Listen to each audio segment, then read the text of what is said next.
Hello. Hello. You How are are you? exceptionally punctual. My clock just went 6:30 and then you Oh, appeared. I just looked down. I looked down. I was like, I'm getting close. I should probably just call in. Yeah, that is a happening mustache. I love that. Oh my God, it is, and it is not my normal look. Um, I am currently touring with the national North American tour of Moulin Rouge, and Right. I'm playing Harold Ziedler, the guy who runs the club. So this is the look for 1899. That's a heck of a reason to rock a mustache. And it's taken, months and months to get to this fullness, and I appreciate that. Yeah, yeah. So, how long has that tour been going? I've been doing it for a little over a year now. But the Okay. tour itself has been going, oh boy, almost like 2.5 to almost 3 years. Yeah, yeah. Yeah. That's crazy. I'm actually only familiar with it from the movie. Right. Uh, I believe my wife has seen a couple different versions of the play. I think I'd have to interview her later on about her Right. experiences. But that's what you're currently doing right now, right? Is the Yeah. that Yeah. singular play? Right Are now you I'm also in, doing narrating and that kind of I stuff? am, I travel with a setup. Hmm. I travel with a mic and a couple of tension rods and like shower tension rods and curtains, and so I've got just a whole setup to try to mute it, and then of course in almost every place when I look for like an Airbnb or hotel, I'm trying to find some place that either has a walk-in closet or a hallway that I can Hmm. extend these things on, and there always seems to be an extra comforter that I can put over the top to help take the reflections way down. And so far, knock wood, it's been working the whole time. So That's fantastic. So, I'm pretty sure I gave you the sell for what the conversation tonight was aimed for, but I've got a website where I track all of the Star Trek written stuff, and thus far, everyone I've spoken to have been authors and um, artists. No, I think I've only spoken to people that have been writing stuff. So, you and I have interacted on, I believe, Twitter a couple times, and you seemed like a really cool mhm. dude. And I was like, let me give me a shot, see if I can get Chat with him that on guy. the. I'll talk Yeah, with that yeah, guy. yeah, yeah. I'll give him a ring, see if he wants to talk about your experiences with narrating Star Trek, which I see your name a lot come across on the narrations. I think you're the most prolific narrator. Um, but I'll be honest that I haven't really tracked audiobooks as closely as the printed stuff. It's on my Yeah. to-do list, but my to-do list is very long and well thought out. So, Hmm. maybe when I retire, I'll finish up Yeah. the audiobook stuff. So you've been doing audiobooks, which as many Trek books as you've done so many more other narrations as well. Lots and How lots. long have Yeah. you been doing narrations for? I I would guess maybe 7 or 8 years. But it would be a guess because I don't actually track when it happened. Hmm. I had a voiceover agent and a very sort of thriving commercial voiceover career. And one day my agent was like, "Are you interested at all in narrating audiobooks?" Hmm. Hachette Audio at the time was looking for new narrators, and they were holding auditions. And I said, "Yeah, I love reading. I love reading, and I think I would enjoy doing it."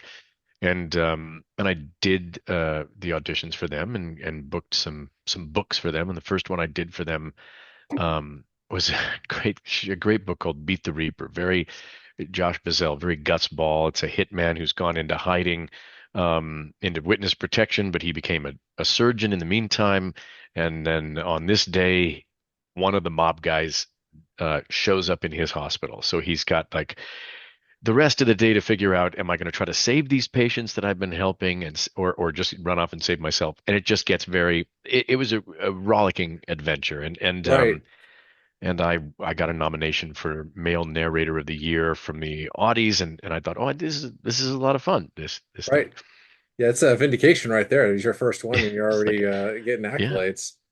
Yeah, so you've done, like I said, a couple dozen Trek ones. Do you have a count for your total narration? The last time Karen Perlman and I were talking, she produces all of them with Simon and Schuster. Um, I thought she had said something like 30, but I don't know if I'm Like 30 inflating that Trek number or ones? not. Yeah, yeah. Yeah. And it ranges from, the original series to the Next Generation to Hmm. Discovery to I just finished A Strange New Worlds. Um, so it covers, the gamut. And Right. And that's is that David Mack's one that's coming out next year that you just finished narration, or is that is it David's? because I know Una McCormick has a book Oh, coming it was out. Una's. I Okay. just finished Una's Okay. That Strange would New fit the Worlds. timeline. Yeah, because she's got a Yeah, book coming out late this month or early next month. that's it. Yeah. And coincidentally, I was actually emailing her back and forth at the same time I was talking to you, and I was trying to keep my conversation straight. I was like, have I told them yet that I'm like getting like uh, hit by all these or hurricanes and tornadoes are going past my neighborhood and Man. good grief. But yeah, she's over in England, so there's Yeah. the time zone shenanigans that you and I had, just like trying to figure out where we were, like when we were going to make the call. Like hers Yeah. are like, well, we're this far apart now, but like remember on the 26th, we're like changing our like the time goes back, I think, for them, or is it for Yeah. us? Like I can't remember. It gets I don't confusing. know. Yeah, as soon as they do away with daylight savings or keep daylight savings forever, I'll be a happy guy. Like Yeah. I'm never happy when they're like, okay, you jump forward, you're falling back. Like, yeah, It's like, why don't we let's just settle it and let it be yeah, done. it's for the birds. And back when I used to do customer service calls like nationwide, Oh boy. there's some places in the US that don't, Don't do it. yeah, they don't do it. And then some places use like reservation time, which is different than like the local like state time. And it's just it gets kind of crazy. So, Yeah. in most cases when I'm doing these conversations, I just kind of like give it to Google and hope Google like treats me right. Exactly. Exactly. Please, Google, help me. Yeah. So you said you're in Nashville now. Are you on sabbatical from, well, not sabbatical, but on a break from the show for a little No, while? I'm leaving for the show at 6:30 my time tonight, and Wow. and we'll do a performance tonight. We opened here on Tuesday, and the crowds have been great, and it's a music city, and so when the Right. people come and see the musical here, they're very vocal and very appreciative, and of course as an actor, the entire cast loves that. We've been in a Yeah. couple cities where it's just a little more conservative in their response. They're just not as vocal. They don't cheer as much and yell and scream and you would think that actors would appreciate that an audience isn't going crazy, but for this show, it does help when they're joining the party. Mhm. Yeah, the audience participation in some shows is paramount to a success. I am friends with a couple of ladies that are in some burlesque groups that they also do uh, the Rocky Horror Picture Show. They Yeah, do yeah, yeah. local renditions of that, which they're always talking about how if you don't get audience participation in that, it's not a show. Like it's just like No, it's exactly. it's That whole thing is built around that kind of right. reaction. Yeah. So, how do you know how much longer you have on this tour, or is it open ended? I've signed the tour itself is open ended right now. I've signed for another 6 months. I'm signed at least until March, the first week of March. Hmm. And then we'll see. I really really enjoy doing this show. The role itself of Harold Ziedler is very gratifying. There's a lot to do. He's a very complex person. I get Hmm. to sing Chandelier by Sia. And so there's a lot to do every night that is very rewarding. Some shows you do, and after about a year, you're like, okay, well, I'm a little bored. I'm a little, I'm done. And you're doing, it's a misnomer to say you're doing the same thing every night. You're saying the same words every night. You're doing the same movement or blocking or relatively the same blocking every night. But you always are trying to, as an actor, to try to make it fresh and try to make it alive. And of course, the actors you're working with are responding differently, and the Hmm. audience is that final scene partner, and so all of that together makes it a different show every night. And that's why, again, that response is so important, because if I'm lacking a little energy, or I'm coming in a little tired, that kind of energy just boosts us up. Otherwise, I have to work twice as hard to sort of keep keep the show afloat, keep it moving along. Yeah, so from my reading of your bio, you were stage at performances first, right? And Yeah. then you got into the narration and acting on screen, which I feel like every time I see like your what do they call that, the sizzle reel, or you're just like your what you've done. I'm like, I swear to God, I've seen you in more stuff than like what you show on there. But yeah, maybe it's Yeah. just the handsome face that It could be, Hollywood likes to but have. I mean, not everything is on the is on the That's reel, true. Yeah. that kind of thing. I don't want to make it, too long. It's not that I haven't done a ton of TV and film. It's been Hmm. mostly a theatrical, a stage career, to which the work in audiobooks is such an amplification of the acting, and such Hmm. a great lifesaver. When I'm between stage jobs, or even TV or film jobs, the consistency of the audiobooks is terrific, because I have the financial wherewithal, because of that, to be able to say no to jobs I don't want to do. Younger Hmm. me, pardon me, younger me would have had to take a lot of jobs that I wouldn't necessarily want to do, and it sort of allows me then to have the career I want, Hmm. to play principal roles and not do an ensemble job or something like that, because I know I get bored very fast. You know, Hmm. I've had good fortune in my acting career, and so, uh, as you get older, everything changes. What's offered to you, what's available, and so I keep an eye on that, and I want to make sure that I don't start myself down a path where I'm going to be like, oh, I don't even like this anymore. You know, Hmm. I'm still enjoying it quite a bit, and so the the ability to continue to tell stories, which is at the heart of all of acting. We're just storytellers, and be able to tell anyone else's story is amplified in a massive way by being a narrator, because then you're playing all the parts too. It's I've mentioned it before. It's like Bottom in Midsummer Night's Dream. Let me play the lion too. We always think we can play everything, and when we do Right. an audiobook, we get to, and Yeah, it's there you really fun. are. So on the audiobook front, you said that you bring a kit with you to record while you're on the road. What's in that kit? I've got a couple of light stands. I'm into photography in a massive way, and Hmm. so I just happen to have light stands instead of mic stands. I've got a light stands. I've got a little tray that screws into the light stand and holds my computer and my water. I've got a Scarlett 2i2 interface. I use a Sennheiser shotgun mic, because while almost everyone who narrates uses a large diaphragm cardioid, or large cardioid diaphragm mic, I I find that the Sennheiser just takes a lot of extraneous noise away.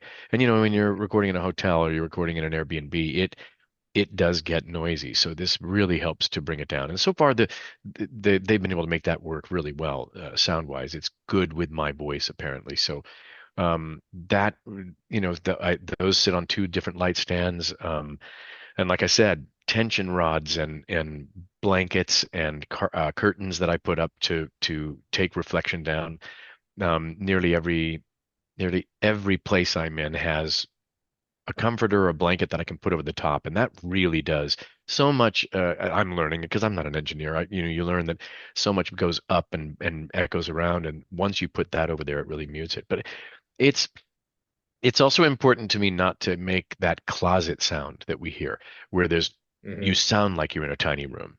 So I always try to find a larger room, and sometimes the closets are too small, and so I literally find the hallway when you first walk into the hotel room and put the rods there. And so that brings its own things, where housekeeping is working during the day and they're talking to each other, and I have to pause.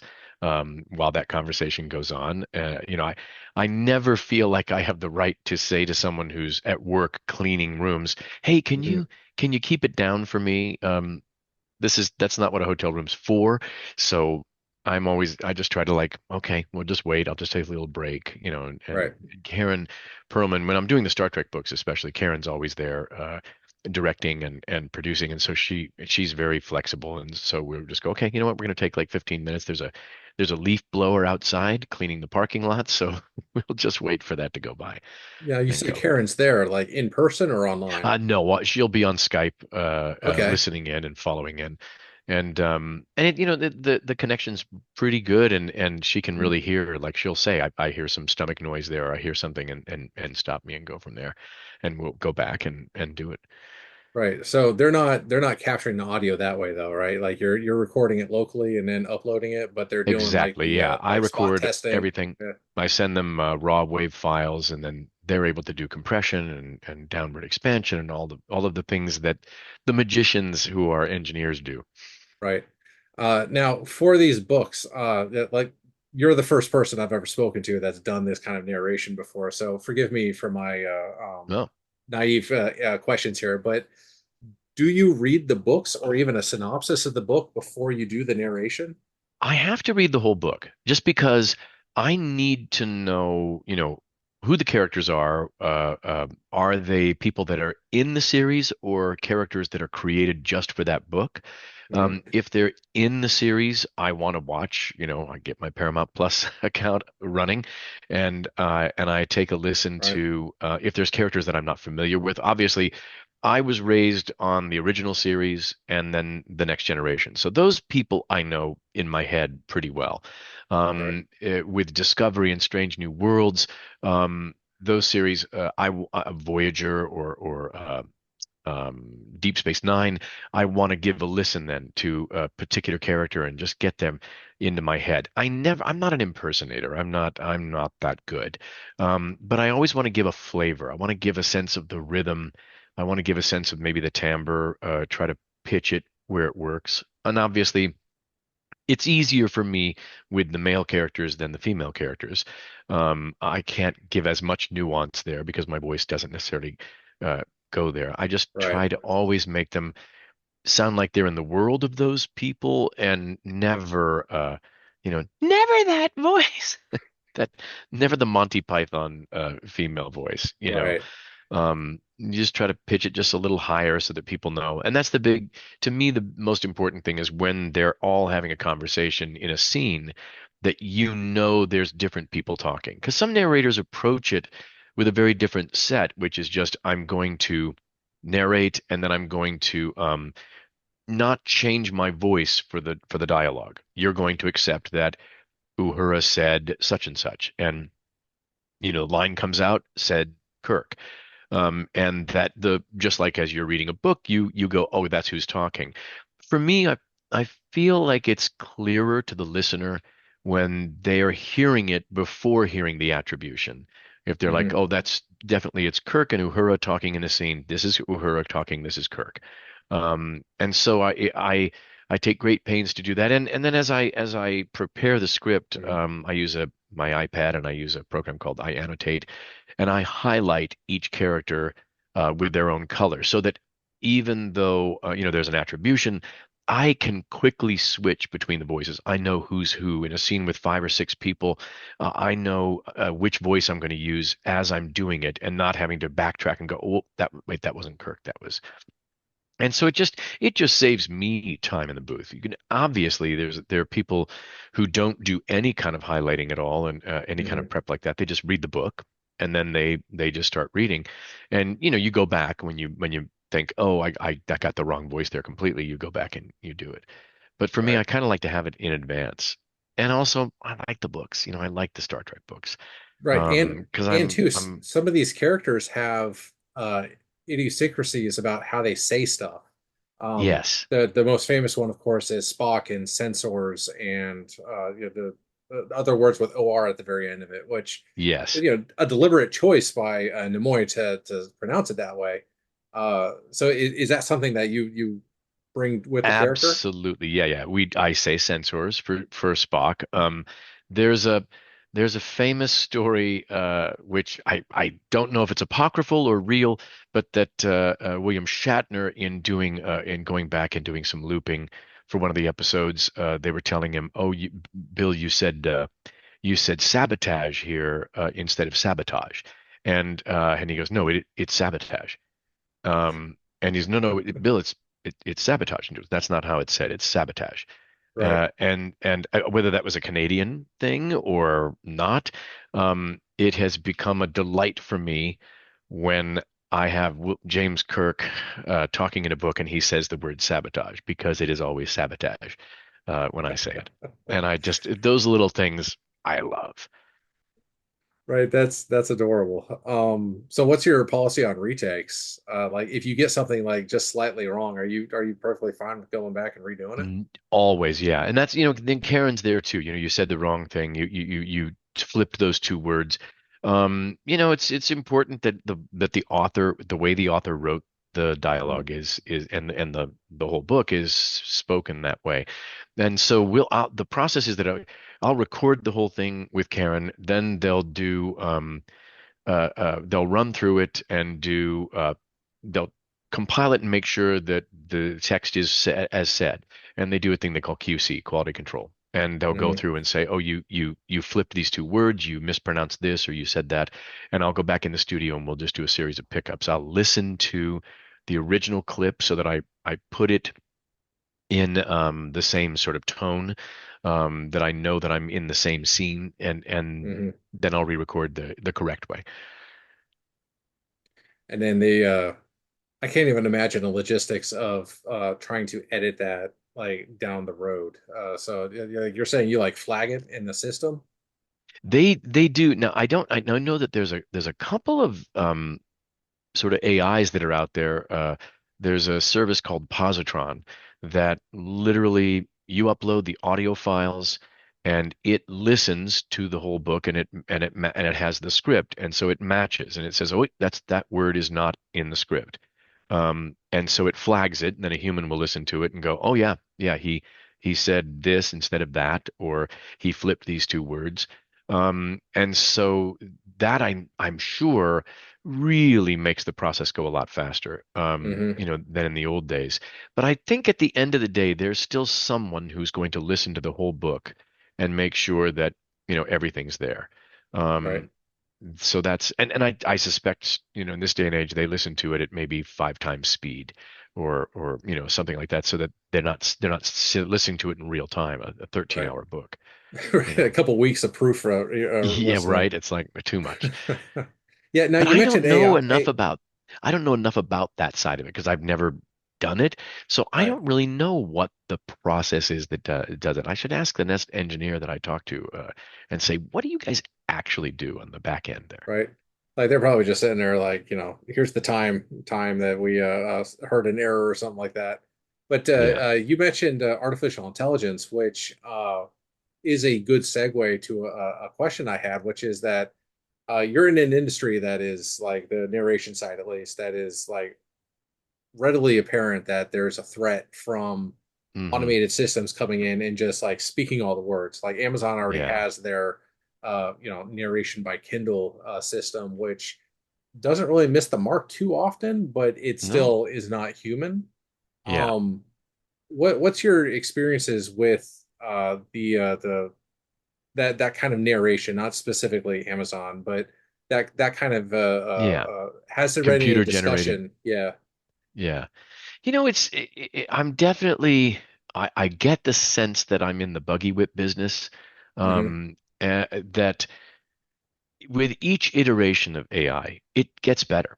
It gets better at what it does. I do some narration as well for the New York Times. I read articles for them, and I've listened to some articles that are AI narrated, and man, they're good now. I mean, they're quite good. Hmm. Especially so nonfiction, it's quite serviceable. You can listen to an article, you can get the facts, and you can feel like someone read it to you. It's not like you're not hearing someone saying, on August 4th, 1922. You're not hearing that. So it does a facsimile of a human reading it to you. Now, does it have any emotional depth? Can it give you nuance when you come across a sentence that in a book, in an article that talks about a child dying in a bombing?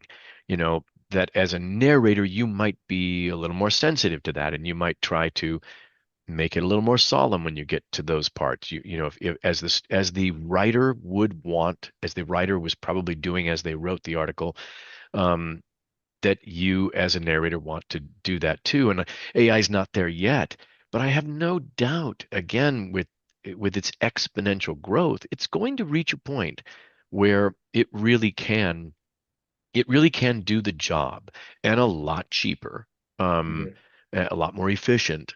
And so it all depends on the listener. And if the listener is satisfied with, with a story read to them that just gives them the facts and just sort of tells it, then that's great. If that's what you want to listen to, and that's fine. And again, I always think nonfiction first, because it requires maybe less emotional involvement. But if but if I'm telling a story, especially in fiction, I'm giving it some emotional life. I'm giving it nuance. I'm giving it depth. I'm giving it voices. I'm giving it, all of those. I'm giving it characterizations. And right now, no, AI is not there, but it's rapidly approaching. Um, and so I feel for someone in their 20s who's just starting to do this, because it may not be an industry that's available to them in 15 years. Hmm. It just may be a thing where it could be a thing like analog LP, like it could be bespoke. It could be something that, people start to appreciate. Like we go with CDs for a while and we listen to music on CDs and MP3s, and then suddenly people go, but listen to this thing on vinyl. It is Hmm. different. It's amazing. And so people start going, hey, I want to do that, or I want to shoot film instead of digital. Um, there will always be people who appreciate that element. And so, we began sitting around campfires telling stories to each other. And the best storytellers were the ones that got us to live it. And I don't think AI can get us to live it yet. So we still have our shot at it. But I have heard narrators, and I'll be very tender here, gentle. I've heard narrators where I've thought I'm listening to AI, or I might as well be listening to AI, Hmm. and it's not as invested. They are not necessarily good actors. They're people with really good voices, people with impeccable diction, and um, and they can read very well, and they can make very good sense of the thing that they're reading, but they don't draw me in. And so those narrators are the ones that I think will go first.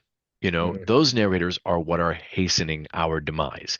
Because as long as listeners are satisfied with that, they'll be very satisfied with AI. But the listeners who say, no, no, no, I want to hear someone who's raw. I want to hear someone who makes me feel something, not just someone who tells me the facts and then lets me make up my mind, what it's going to be. Um, it's those people that I think keep listeners saying, "Oh, I want that." So I see a future where people seek out particular narrators when they can, and say, "Well, I like the way that person reads, and so I want to find the books they do." But unfortunately, I mean, listen, already there's a lot of talk in the union, and a lot of talk among narrators that they want to be very careful about how their voices are used currently when we record Hmm. something. Because if you give AI my voice, all of the things I've ever read, and let it do it, it's going to get to the point where it's just going to sound like me really well. Hmm. Even my inflections, my nuance, when it comes across a certain word, it's going to go, oh, it should probably be a little emotional here. You know, it it's not inconceivable. So we're very cautious. I think union performers are very cautious about how that's used. How we are sampled. Right, because So yeah, it's James Earl Jones, before he passed, he sold his vocal likenesses to Disney for Vader, I believe, and that yeah, was uh, I don't think it was the first time, but he was one of the bigger ones that I've heard of, yeah. like selling, like and I think it was just for that one character, but it Hmm. may be more. I mean, Disney probably put something in that contract that would give them access to I something more. absolutely forever, yeah. Yeah. Because you can't you you know I've done video games where they say, can you sound like that person? Can you sound like Hmm. Harrison Ford or can you sound like this? Because they don't want to pay Harrison Ford, or Harrison Ford just like, I don't want to do that. Right. And so I'm sure you could try to find someone out there who can do a good Darth Vader, but if you got the original guy and AI is where it's at right now, you can really, continue to have Darth Vader's voice forever.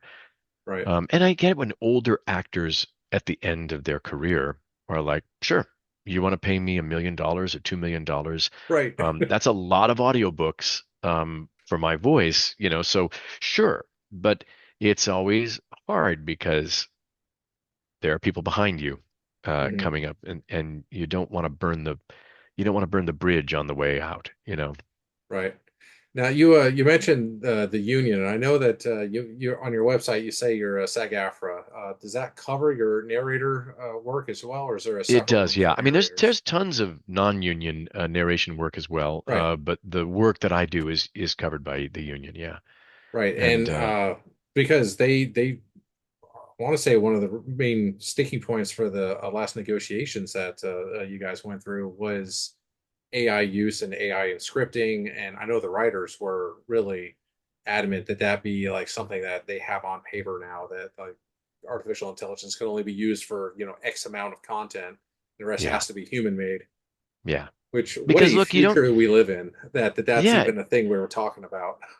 it is, someone had said, wasn't AI, weren't the robots supposed to take all the work we didn't want to do so that we could do the creative work and Right. let them, clean the sewers and do all that? And yet now it's all the creative work. And Hmm. I can't blame a corporation. The very notion of a corporation is not that it is an evil entity. The very notion of a corporation is we are here to make money, Hmm. and we're going to do everything we can to increase the amount of money we can make and decrease the amount of money we spend in making that money. Um, so corporations aren't inherently evil. It's just that we on the outside of the corporation need to push back enough to say, we need to temper your worst impressions, your worst notions. And so for a corporation to say, hey, if I can get an AI to write a script and I can get AI voice actors to speak that script, I'm going to save a ton of money. Why wouldn't I do that? Hmm. We, the people, just have to sort of be able to say to the corporation, I don't love that. That I don't want to buy that. Um, and unfortunately, there's a lot of people who are like willing to buy it. And Hmm. so the original use of that phrase, the customer is always right, was that you can make a ton of recorded audiobooks with a human voice, but if the customers aren't buying them as much because they're more expensive, then the customer's right that the way it will go is cheaper with AI. My big hope is, of course, that people do want a human voice reading their bedtime stories. Hmm. Yeah. So for these stories that you're narrating, what is your interactions with the people that are actually generating all this content, the authors? Do you Minimal. talk I to them mean, about it? I've chatted online with a couple of them, but I Hmm. don't have as much. I would love to go to a convention and meet some of the people whose books I've read out loud. Hmm. That would be a lot of fun. And I've never gone to a Star Trek convention, so that would be a lot of fun to do. Well, I actually started all of these conversations because I got invited to go to Shore Leave.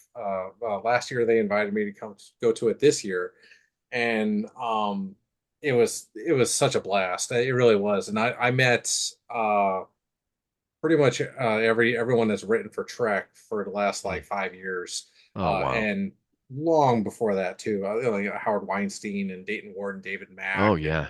Yeah. Derek Tyler Attico, Kelly Fitzpatrick. Like, just it's a very long list. So if you're Oh going to go yeah. to any convention, that'd be the one that I would suggest going to. And it's in Pennsylvania, so Oh great. not a terrible place to go either. It's the hotel that they went to the this year was right across the street from oh god, what was it? It wasn't Amish, but it it was like a Quaker theme park or something like that, Oh yeah. which was I'm like, okay, I guess that's a thing. That's cool. Was it near Lancaster, It Pennsylvania, was in or? Lancaster. It Oh, was. okay. Yeah. Yeah.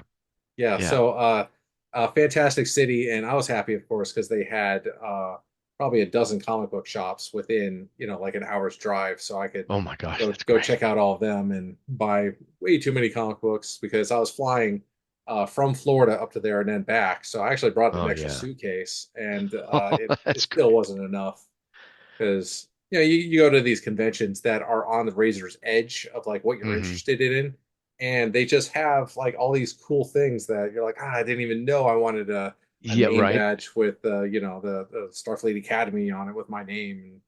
Um, but yeah, that's the one I would suggest going to. It's not as big as Comic Con or New York Hmm. Comic Con or even Trek Long Island. I think is a little bigger, but this is the longest running fan show, and it has the little idiosyncrasies that fan run shows have, where it's not a well polished corporate show, Right. so stuff goes wrong all over the place. But uh, they Which is what use makes their it great.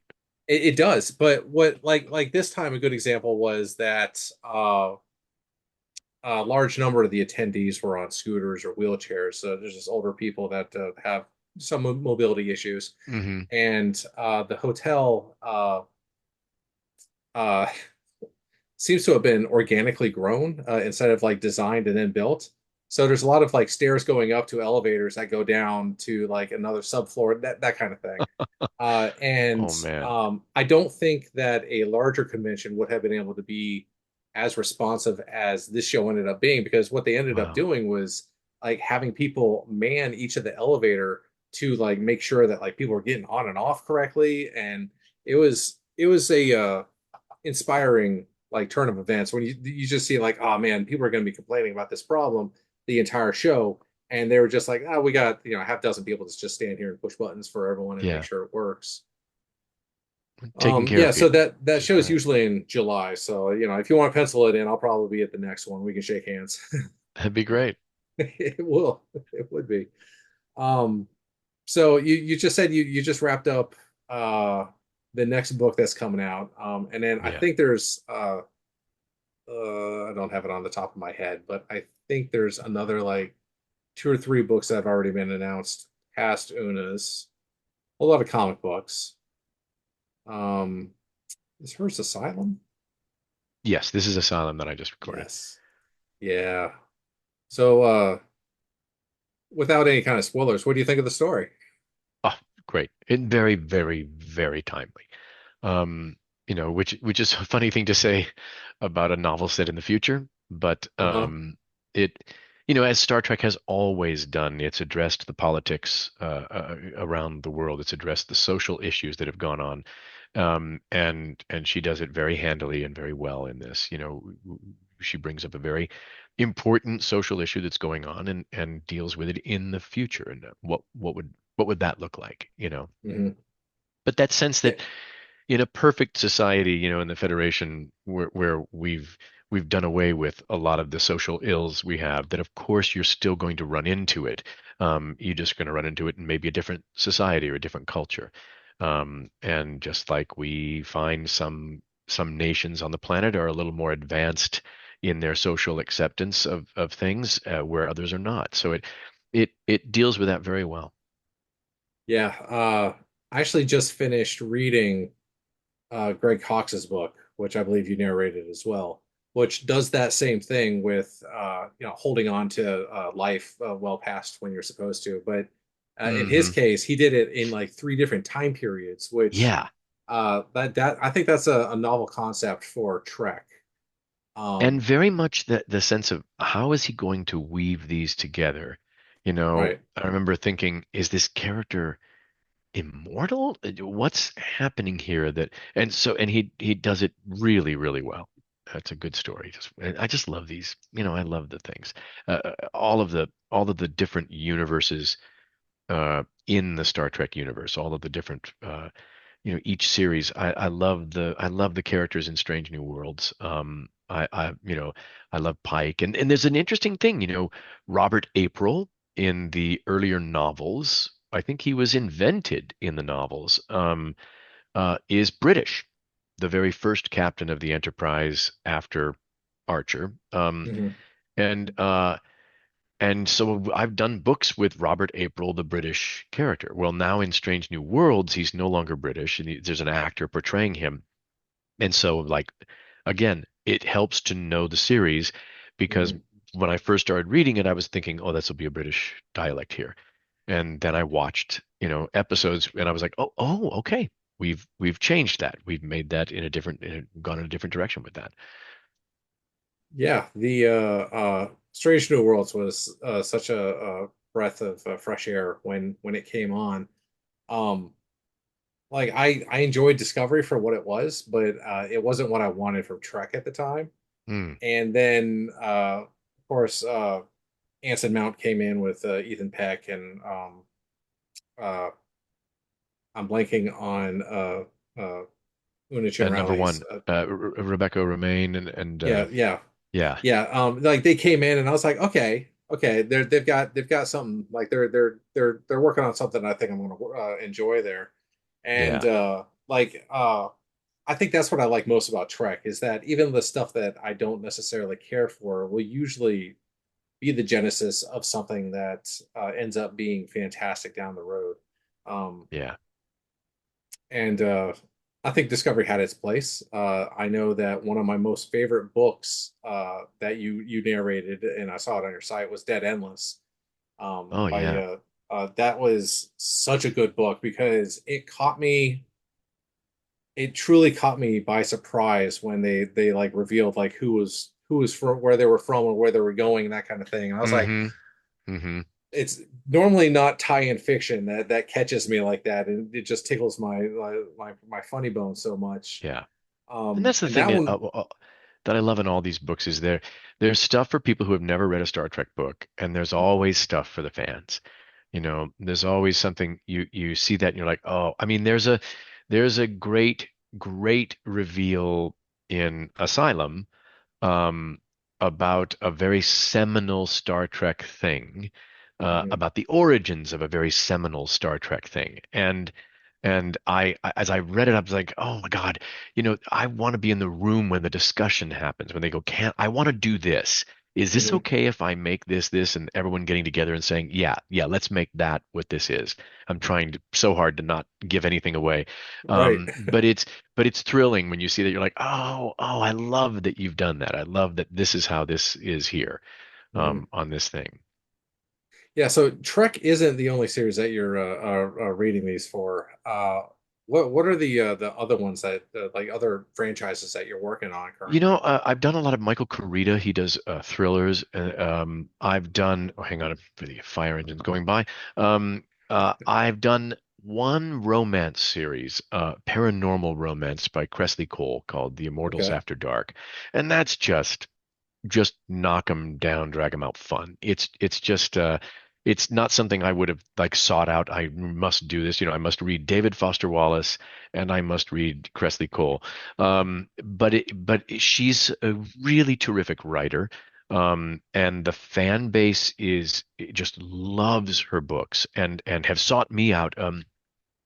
Oftentimes at the stage door, I'll come out, I'll be signing autographs, and someone will say, "Oh, I also love your Immortals After Dark series," and I'm like, "Oh my gosh, that's fabulous to meet fans like that." But it's great doing a series of any kind. I did all the Travis McGee novels as well, and I Mhm. loved Travis McGee, and so that's fun. The great thing about any of these series of books is that you start to really know the author, you start to really know the stories and so you can bring a little something more in the third, fourth, fifth book because you know the world so well. which was where I was very lucky with my first couple of Star Trek books. They were the original series, and I knew the world already, so I Mhm. just started on a run on that. And I love the original series, and I love Kirk and Spock and Scotty, and I'm thrilled getting to do those voices. Getting to say have to do Chekhov and to getting to do Mr. Sulu, and just finding George Takei's voice and do some of those things. It's just a real blast. So now that you've done the original series, you've done a whole bunch of Kirk, right? I'm Yeah. assuming that's Shatner's Kirk, and now you're doing Strange New Worlds. Have you had an opportunity to do any of the new Kirk? Um, I'm trying to think if he was. I think he was in the previous Strange New Worlds book I did, but I did. I had to really bring the rhythm of William Shatner's Kirk down. And I never want to lean on it too hard, but I want to give a Hmm. homage to it. And so yeah, I think I seem to remember doing it and just having to go, okay, this can't be the same one. Hmm. And there's a little part of me that wishes that they had allowed that actor to just do a little more, just a little more. But again, if Robert April's no longer British, um, James Kirk doesn't have to be William Shatner, and I'm sure they probably told the actor, hey, don't work so hard to make that Yeah, happen, yeah. Don't do a Shatner, do a Kirk. do a Kirk exactly, and that's a great way of putting it. I probably have to go. I'm Yeah, getting a notification that my car is here. yeah. Um, Well, Too early, but yeah, that's perfectly fine. We all have our priorities. You've got a great show to go to perform tonight, and I've got dinner that my wife has been cooking. So my whole house smells what's she fantastic making? right now. What's for dinner tonight? I believe we're doing tilapia with some pasta. Nice, So yeah, it's really going to be a nice. fantastic dinner. I really think it is. I really That appreciate your time tonight. Thank that you so beats much my for peanut butter talking to me. sandwich. Well, thank you Thank very you much for so much talking for to reaching me. out. Yeah. All right, man. Have I a really had lovely fun. evening. Take care. Bye. Live long and prosper.